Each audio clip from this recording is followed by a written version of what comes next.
बिस्मिल्लाहिर्रहमानिर्रहीम अस्सलाम वालेकुम। Welcome back to my YouTube channel. आज हम लोग अपनी book introduction to statistical theory part 1 Sher Mohammad Chaudhry की बुक से chapter number 8 discrete probability distribution के रिव्यूड क्वेश्चन को डिस्कस करेंगे। ये आज की वीडियो मेरी रिक्वेस्टेड वीडियो है। किसी ने मुझे मैसेज किया था कि ma'am MGF of negative binomial distribution और ज्योमेट्रिक डिस्ट्रीब्यूशन आप हमें दोबारा समझा दें, हमें इसका फर्स्ट और सेकंड डेरिवेटिव समझ नहीं आ रहा, तो आज हम लोग उसके बारे में डिस्कस करेंगे। सबसे पहले यहाँ पर है MGF of negative binomial distribution. इसका हम लोगों के पास जो आंसर है वो है PK 1 - QET की पावर -K। उसी से हमने इसका मीन और वेरिएंस निकालना है। तो चलें अब हम लोग इसका मीन और वेरिएंस फाइंड आउट कर लेते हैं। तो सबसे पहले हम लोग फाइंड आउट करेंगे mean variance negative binomial distribution का, जिसमें सबसे पहले आप लोगों ने फाइंड आउट करना है मीन यानी कि एक्सपेक्टेड वैल्यू ऑफ x। आपने यहाँ पर लिखना है, आपके पास जो MGF का जो आंसर आया है वो है PK 1 - QET की पावर K1T = 0। सबसे पहले इसका फर्स्ट डेरिवेटिव लेने से पहले मैं आपको डेरिवेटिव लेने का मेथड बता देती हूँ कि हम लोग डेरिवेटिव कैसे लेते हैं। डेरिवेटिव लेने का सपोज कि आपके पास यही फॉर्म है और आपने इसका डेरिवेटिव लेना है। डेरिवेटिव लेने का सबसे पहला आपके पास स्टेप ये है कि आपके पास जो वेरिएबल लिखा हुआ है, फर्स्ट वेरिएबल आपने वो लिखना है, देन आपने उसको मल्टीप्लाई करना है पार के साथ, जो आपके पास पार होगी वो लिखनी है। और अगर आपके पास साथ में कोई वेरिएबल है अंदर वाली टर्म का, तो आपने उसका टर्म वेरिएबल लिखना है। ये लिख लेने के बाद अब फर्स्ट वेरिएबल के अंदर आपके पास टर्म जाएगी PK, पार में आपके पास टर्म जाएगी -K। टर्म वेरिएबल जाएगा, अगर आपके पास कोई टर्म वेरिएबल यानी कि ET के साथ कोई टर्म है वो लिखनी है। अगर आपके पास ET Q के साथ है तो आपने ये पूरा QET लिख देना है। नेक्स्ट आपने क्या करना है कि आपके पास जो वेरिएबल जो आपको दिया होगा 1 - QET या कोई भी अगर आपको वेरिएबल ब्रैकेट में अंदर मेंशन किया होगा, आपने वो ब्रैकेट वाला वेरिएबल लिख देना है। और यहाँ पर ब्रैकेट वेरिएबल है हम लोगों के पास 1 - QET। नेक्स्ट उसको आपने मल्टीप्लाई करवा देना है, जो भी आपने उसकी पार में लिख देना है, जो भी आपके पास पार होगी। फॉर एग्जांपल अगर यहाँ पर K है तो आपने उसकी पार में से 1 माइनस कर देना है। हमेशा डेरिवेशन लेने का ये मेथड होता है कि अगर आपके पास कोई भी चीज़ है पार में, फर्स्ट ऑफ ऑल वो पार नीचे मल्टीप्लाई होती है और उस पार में से 1 माइनस हो जाता है। जबकि इंटीग्रेशन में आपके पास जो भी पार होती है डायरेक्ट उसमें से पार में 1 ऐड हो जाता है और वही चीज़ नीचे डिवाइड भी हो जाती है।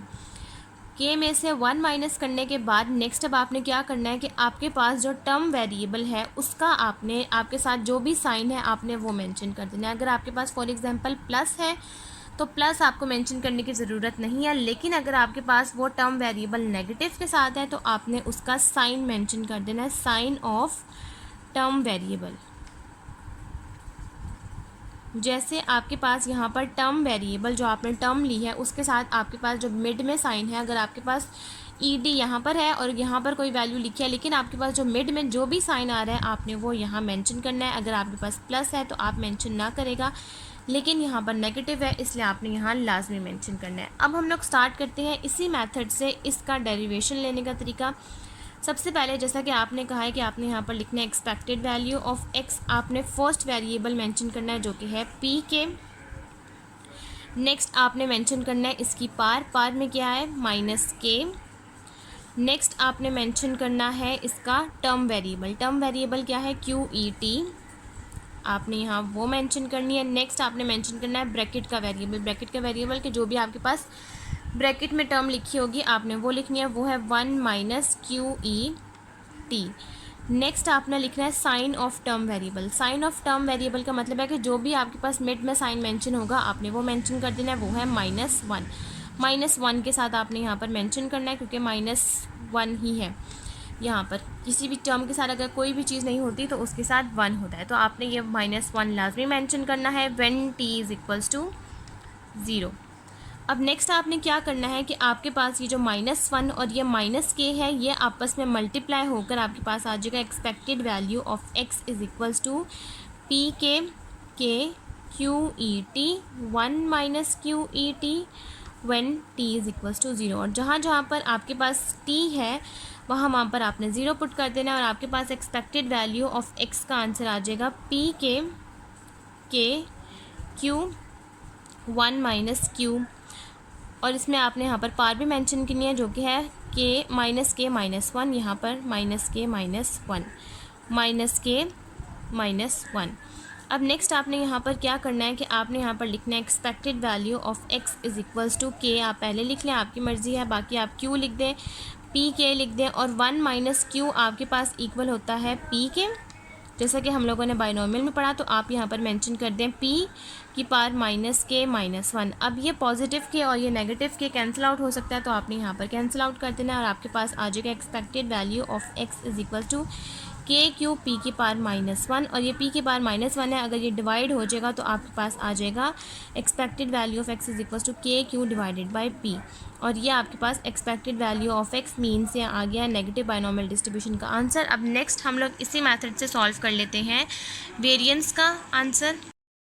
अब नेक्स्ट आप लोगों ने सॉल्व करना है variance of negative binomial distribution, जो आपके पास इक्वल होता है variance of x is equal to expected value of x minus expected value of x square minus expected value of x का होल स्क्वायर, जहाँ पर आपके पास expected value of x square की आपको वैल्यू चाहिए, जो आप सेकंड डेरिवेटिव ले लेंगे, आपके पास जो MGF का आंसर है उसका। अब सेकंड डेरिवेटिव लेने का आपके पास मेथड ये है कि आपने सेकंड डेरिवेटिव कैसे लेना है। कि सबसे पहले तो जैसा कि अगर आपके पास पार में यहाँ पर कोई चीज़ इस टाइम माइनस के है, जैसे नेगेटिव बाइनोमियल डिस्ट्रीब्यूशन में आपके पास यहाँ माइनस के है, तो आपने पहले माइनस के वाली टर्म ही लिखनी है, नेक्स्ट आपने माइनस के माइनस वाली टर्म लिखनी है, क्योंकि वो आपके पास छोटी हो जाएगी। लेकिन आपने हमेशा डेरिवेटिव में पहले वो टर्म मेंशन करनी होती है जो आपके पास पार के अकॉर्डिंग छोटी है। अगर आपके पास फॉर एग्जांपल 0 है, यहाँ पर -1 है, यहाँ पर -2 है, और अगर आपके पास किसी भी फॉर्म में यहाँ पर 1 है और यहाँ पर 2 है, और अगर आपके पास किसी भी इक्वेशन में अगर किसी भी पार के साथ -2 आ रहा है और उसके बाद -1 है और आपने इसका सेकंड डेरिवेटिव लेना है, जैसे कि आगे जाके हम नेगेटिव बाइनोमियल ज्योमेट्रिक डिस्ट्रीब्यूशन में लेंगे, तो वहाँ पर आपने क्या करना है कि सबसे पहले आपने छोटी वैल्यू को सॉल्व करना होता है। तो -2 -1 से छोटे है, तो इसलिए हम सबसे पहले -2 सॉल्व करेंगे, नेक्स्ट हम लोग -1 सॉल्व करेंगे। ये मेथड है ज्योमेट्रिक डिस्ट्रीब्यूशन का सेकंड डेरिवेटिव लेने का। यहाँ पर आपके पास -k है और सेकंड पर आप -k -1 करेंगे, तो -k -1 इस -k से छोटा हो जाएगा, तो इसलिए हम लोग -k हम लोग पहले सॉल्व करेंगे और -k -1 हम लोग बाद में सॉल्व करेंगे, क्योंकि ये बड़ा हो जाएगा और ये -k इससे छोटा हो जाएगा। अब सबसे पहले जब आपने इसका सेकंड डेरिवेटिव लेना है, तो आपने क्या करना है कि सबसे पहले आपने यहाँ पर जो आपके पास वेरिएबल है आपने वो मेंशन करना है, तो वो है आपके पास pk। नेक्स्ट आपने इसकी पार मेंशन करनी है, वो है -k। नेक्स्ट आपने इसका वेरिएबल मेंशन करना है, वो है QET। नेक्स्ट आपने इसकी ब्रैकेट वाली टर्म मेंशन करनी है, वो है 1 माइनस QET। नेक्स्ट आपके पास जो पार है -k, आपने उसमें से 1 माइनस कर देना है, और यहाँ पर जो आपके पास मिड में साइन है आपने वो मेंशन करना है, वो है -1। और लाजमी हम लोग जो सेकंड डेरिवेटिव लेते हैं, तो हम लोग फर्स्ट ये हम लोगों का यहाँ तक आ गया है, ये चीज़ है हम लोगों के पास फर्स्ट डेरिवेटिव। अब सेकंड हम लोगों ने लेना है इसका डेरिवेटिव, तो लाजमी बीच में माइनस आएगा, प्लस नहीं आएगा, हमेशा माइनस ही आता है। माइनस लिखेंगे, आपने क्या करना है कि आपने इस वाली टर्म को नहीं देखना सेकंड डेरिवेटिव लेते हुए, आपने इसी टर्म को देखना है जो कि है -k। तो सबसे पहले आपने क्या करना है कि जब आपने यहाँ पर मेंशन करना है -k, तो अगर आप इस माइनस और इस -k और -1 को मल्टीप्लाई करवा दें, तो ये हो जाएगा +k। जैसा कि मैं आपको यहाँ लिख देती हूँ, ये आपके पास फॉर्म आ जाएगी expected value of x square is equal to pk। आपको समझाने के लिए मैं -1 यहाँ मेंशन कर रही हूँ, वरना मैं इसको डायरेक्ट k ही लिखती। k QET 1 माइनस QET की पावर -k -1। अब जब यहाँ तक आपके पास फर्स्ट डेरिवेटिव आ गया, अब नेक्स्ट जब आपने सेकंड डेरिवेटिव मेंशन करना है, तो सबसे पहले आपने मिड में माइनस ही लिखना है। आपने अब यहाँ पर लिखना है k, आपने इस वाली टर्म को नहीं देखना जो आपके पास ऊपर MGF की दी हुई होगी, आपके पास जो फर्स्ट डेरिवेटिव आया होगा आपने उसी टर्म को देखना है। आपके पास है यहाँ k, नेक्स्ट यहाँ आ जाएगा -k -1, बिल्कुल यही वाली टर्म। अब अगर आपके पास है यहाँ pk, तो वो तो एज इट इज़ आ जाएगा। अब यहाँ पर है QET, तो QET आपने दोबारा लिखना है, तो ये हो जाएगा q स्क्वायर, बिल्कुल इस तरह से। QET आपके पास फर्स्ट डेरिवेटिव का, दोबारा से आपने QET लिखना है, तो ये आपके पास q स्क्वायर E2t बन जाएगा। और नेक्स्ट आपके पास आ जाएगा 1 माइनस क्यू ई टी, और यहाँ से अब आप माइनस के है, -1 है, दोबारा -1 करेंगे तो ये हो जाएगा -1 -1 -2, और इसका बीच का साइन जो कि है -1। यहाँ तक आपके पास जो यहाँ से लेकर इस माइनस साइन से लेकर यहाँ तक जो स्टेप है ये सेकंड डेरिवेटिव बनता है, ये फर्स्ट डेरिवेटिव बनता है और ये सेकंड डेरिवेटिव। आपको समझाने के लिए मैं माइनस साइन को इस तरह ओपन करके लिख रही हूँ ताकि आपको एक एक स्टेप क्लियर हो जाए। नेक्स्ट अब आपने क्या करना है कि यहाँ पर जो माइनस के है अगर आप इसको मल्टीप्लाई करवाएं, इनके ब्रैकेट ओपन करवाएं, तो ये माइनस की वजह से ये हो जाएगा प्लस और ये भी हो जाएगा प्लस। ये आपके पास आ जाएगा पी के, स्टार्ट से लिख रही हूँ, के Q E T 1 minus Q E T की पार माइनस के -1, ये हो जाएगा माइनस, बाहर ऐसे ही आएगा ये के, और ये ब्रैकेट ओपन जब हम करेंगे तो ये बन जाएगा के +1, या फिर आप इस तरह कह सकते हैं कि आपने यहाँ से माइनस कॉमन ले लिया। माइनस कॉमन लेने की वजह से माइनस बाहर आ गया, माइनस माइनस माइनस, और यहाँ पर ये जो प्लस है ये दोनों वैल्यूज़ प्लस की बन गई। आपने यहाँ से कॉमन ले लिया और ये माइनस था तो ये माइनस ही रहेगा। नेक्स्ट आ जाएगा पी के, ये क्यू और ये क्यू हो जाएगा क्यू स्क्वायर, और ये ई टी और ये ई टी हो जाएगा E to T. 1 minus Q E T की पार माइनस के, -1 होता है -2, और यहाँ पर अगेन आएगा -1, ये जो एज इट इज़ है। अब यहाँ तक आपने क्या करना है कि ये -1 जब आप इस माइनस के साथ मल्टीप्लाई करवाएंगे तो ये बन जाएगा प्लस। आपके पास आ जाएगा एक्सपेक्टेड वैल्यू ऑफ एक्स का answer P k Q E T 1 minus Q E T की पार माइनस के -1 plus K +1 p k q square e to T 1 minus Q E T की पार माइनस के -2। यहाँ तक आपके पास ये फॉर्म आएगी, और बाकी आपने जो इसका डेरिवेटिव लेना है, जो आपने इसको चेंज करना है 1t = 0 के अकॉर्डिंग, अब हम लोग वो करेंगे। अब जब आप t = 0 पुट करेंगे तो आपके पास expected value of X square का आंसर आ जाएगा पी के क्यू के 1 माइनस क्यू की पार माइनस के -1 plus K +1 p k q square 1 minus Q की पार माइनस के -2। अब आपने क्या करना है कि यहाँ से -1 माइनस क्यू को रिप्लेस कर देना है पी के साथ, जहाँ जहाँ पर 1 माइनस क्यू है वहाँ पर आपने पी पुट कर देना, और आपके पास आंसर आ जाएगा expected value of X square = P k q p की पार माइनस के -1 plus K +1 p k q square P की पार माइनस के -2। अब आपने क्या करना है कि अगेन ये पॉजिटिव के नेगेटिव के से कैंसिल आउट हो जाएगा, और ये पॉजिटिव के नेगेटिव के से कैंसिल आउट हो जाएगा, और आपके पास expected value of X square का आंसर आ जाएगा के क्यू पी की पार -1 plus K +1 Q square P की पार -2। अब ये पी की पार -1 है, जब हम नीचे डिवाइड करेंगे तो ये पी की पार 1 हो जाएगा, और ये पी की पार -2 है, जब नीचे हम लोग डिवाइड करेंगे तो ये पी की पार स्क्वायर हो जाएगा K q P plus K +1 K square Q square divided by P square. यहाँ तक आप लोगों के पास expected value of X square का आंसर आ गया। अब नेक्स्ट आपने क्या करना है कि आपने इसको वेरिएंस के फार्मूले में पुट करना है। वेरिएंस का आपके पास formula expected value of X square minus expected value of X का होल स्क्वायर। तो आपके पास एक्सपेक्टेड वैल्यू ऑफ एक्स का आंसर है K Q divided by P plus K +1 Q square divided by P square minus K square Q square divided by P square, क्योंकि आप लोग यहाँ पर एक्सपेक्टेड वैल्यू ऑफ एक्स का answer लिखेंगे जो कि है K Q divide by P का स्क्वायर, जो कि हो जाएगा के square P square Q square P square. अब आप यहाँ पर जब एलसीएम लेंगे और इसको सॉल्व करेंगे और आपके पास वेरिएंस का आंसर आ जाएगा सिग्मा स्क्वायर = के Q divided by P square, जैसा कि मैंने आपको सॉल्व करवाया हुआ है। यहाँ तक आपके पास जो फर्स्ट और सेकंड डेरिवेशन है यानी कि मीन और वेरिएंस का नेगेटिव बायनॉमियल डिस्ट्रीब्यूशन का मेथड क्लियर हो गया है। अब नेक्स्ट हम लोग सॉल्व करते हैं ज्योमेट्रिक डिस्ट्रीब्यूशन का मीन और वेरिएंस। नेक्स्ट अब आप लोगों ने सॉल्व करना है ज्योमेट्रिक डिस्ट्रीब्यूशन मीन का। आपके पास जो एमजीएफ का आंसर है वो है पी ई की पावर -t - q की पावर -1।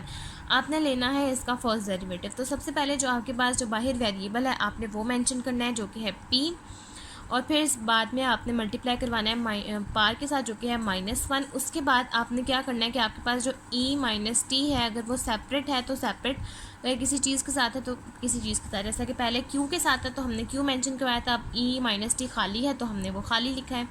और ब्रैकेट वाली टर्म वो है e माइनस टी की पार माइनस क्यू, पार में जो -1 है उसमें से -1 कर देंगे और बीच का जो साइन है वो -1 का है, वो हम साथ मेंशन करेंगे। अब ये -1 और ये -1 हो जाएगा +1, ये हो जाएगा p e की पार माइनस टी, ई की पार माइनस टी माइनस क्यू, और ये -1 ये -1 हो जाएगा -2 व्हेन t = 0। जहाँ जहाँ पर t है वहाँ पर आपने जब 0 पुट करना है तो आपके पास एक्सपेक्टेड वैल्यू ऑफ x का आंसर आ जाएगा p e की पार 0 e की पार 0 माइनस क्यू की पार -2, और आपके पास इसका आंसर आ जाएगा p 1 माइनस क्यू की पार -2, और 1 माइनस क्यू आप लोगों के पास इक्वल आ जाएगा p के, तो यह आ जाएगा p की पार -2, और ये -2 है जब नीचे जाएगा एक्सपेक्टेड वैल्यू ऑफ x ये बन जाएगा p की पार p², तो ये p² इस खाली p से कैंसिल आउट हो जाएगा और आपके पास एक्सपेक्टेड वैल्यू ऑफ x का आंसर आ जाएगा 1/p। नेक्स्ट अब आप लोगों ने सॉल्व करना है variance of geometric distribution. Variance of geometric distribution में सबसे पहले आप लोगों ने क्या करना है कि आप लोगों ने लेना है वेरिएंस ऑफ x का फार्मूला लिखना है जो कि है expected value of x² minus expected value of x का होल स्क्वायर। आपके पास एक्सपेक्टेड वैल्यू ऑफ x की वैल्यू है 1/p, आपको चाहिए एक्सपेक्टेड वैल्यू ऑफ x² की वैल्यू, तो वो आपके पास इक्वल आता है सेकंड डेरिवेटिव d² dt², और आगे आप लोगों ने मेंशन करनी है आपके पास जो वैल्यू है mgf की वो है p e की पार minus Q minus T minus Q की पार -1। अब नेक्स्ट जब आपने इसका सेकंड डेरिवेटिव लेना है तो आपके पास यहाँ पर जो टर्म है वो है -1 की। अगर आप इसका फर्स्ट डेरिवेटिव लेते हैं तो ये बन जाएगा -2, और अगर आप इसका सेकंड डेरिवेटिव लेते हैं तो ये बन जाएगा -3। तो अगर आप इसका सेकंड डेरिवेटिव लेते हैं तो -2 -1 से छोटा है, तो इसका मतलब है कि पहले आप -2 वाली टर्म को लिख लें और बाद में आप -1 वाली टर्म को लिख लें। तो जब आप यहाँ पर लिखेंगे एक्सपेक्टेड वैल्यू ऑफ x², आप यहाँ से ये -2 वाली टर्म को देखें तो ये आ जाएगा -2 छोटा है -1 से। अगर इसके साथ कोई वेरिएबल यानी कि k या कोई और वेरिएबल होता तो हम -1 को ही लेते, लेकिन यहाँ पर -1 और -2 सेपरेट है, तो सबसे पहले आप -2 का वेरिएबल लिखेंगे और उसके बाद आप फर्स्ट डेरिवेटिव लिखेंगे जैसा कि आपने लिया है। तो सबसे पहले आप लिखेंगे -2 p और e माइनस टी मेंशन करेंगे, साथ में आप लोग मेंशन करेंगे अगेन इसका वेरिएबल जो कि है e की पार -t। आगे आप लोग लिखेंगे ब्रैकेट वाला वेरिएबल टर्म जो कि है e की पार -t माइनस क्यू की पार -2 -1, और साथ में आपने इसका साइन मेंशन करना है जो कि है -1। नेक्स्ट आपने माइनस ही लिखना है बीच में, और अब आप लेंगे इसका फर्स्ट डेरिवेटिव। तो फर्स्ट डेरिवेटिव आप लोग यहाँ से देखेंगे, फर्स्ट डेरिवेटिव जब आप लोगों ने लेना है तो वो आप लोगों के पास बन जाएगा -1। नेक्स्ट आ जाएगा p e minus T e minus T minus Q की पार -1 और साथ में -1। अब यहाँ पर आपने क्या करना है कि एक्सपेक्टेड वैल्यू ऑफ x² के लिए ये -2 और ये -1 मल्टीप्लाई होकर बन जाएगा सिर्फ 2, यह आ जाएगा p की पार -2t, क्योंकि ये -et मल्टीप्लाई हो गया -2t बन जाएगा e की पार -t माइनस क्यू की पार -3। ये माइनस और ये -1 ये -1 हो जाएगा +1, तो वो आपको लिखने की ज़रूरत नहीं है। ये आएगा p की पार e माइनस टी की पार -q की पार -2। सेम आप उसी स्टेप से यहाँ पर इसको सॉल्व करेंगे। Expected value of x² = 2 p when t = 0 आप वो पुट करेंगे, आपके पास आ जाएगा 2p, यहाँ पर 0 पुट करेंगे ये 1 हो जाएगा, यहाँ आ जाएगा 1 माइनस क्यू की पार -3 माइनस p 1 माइनस क्यू की पार -2। अब जहाँ जहाँ पर 1 माइनस क्यू है वहाँ पर आप रिप्लेस कर देंगे p को, तो आपके पास एक्सपेक्टेड वैल्यू ऑफ x का आंसर आ जाएगा 2p की पार -3 माइनस p की पार -2। ये -3 और -2 आप नीचे डिवाइड कर देंगे बिल्कुल इस तरह से, ये आ जाएगा 2p divided by p³ minus p divided by p²। ये क्यूब ये इस p से कैंसिल आउट हो जाएगा और ये स्क्वायर इससे कैंसिल आउट हो जाएगा, और आपके पास एक्सपेक्टेड वैल्यू ऑफ x² का आंसर आ जाएगा 2 divided by p² minus 1 divided by P. अब यहाँ तक आप लोगों के पास एक्सपेक्टेड वैल्यू ऑफ एक्स के का आंसर आ गया है, और जब आप इसको वेरिएंस के फार्मूले में पुट करेंगे जो कि है expected value of X square minus expected value of X का होल स्क्वायर, और इसको सॉल्व करेंगे तो आप लोगों के पास वेरिएंस का आंसर आ जाएगा Q divide by P square. इसको सॉल्व करने का मेथड मैं आपको बता चुकी हूँ। सिर्फ मेथड आज का ये था मेरा मकसद कि मैं आपको मीन और वेरिएंस की जो आपको प्रॉब्लम थी फर्स्ट और सेकंड डेरिवेटिव लेने में वो मेथड समझा सकूँ। आई होप सो कि आपको ये मेथड समझ आ गया होगा।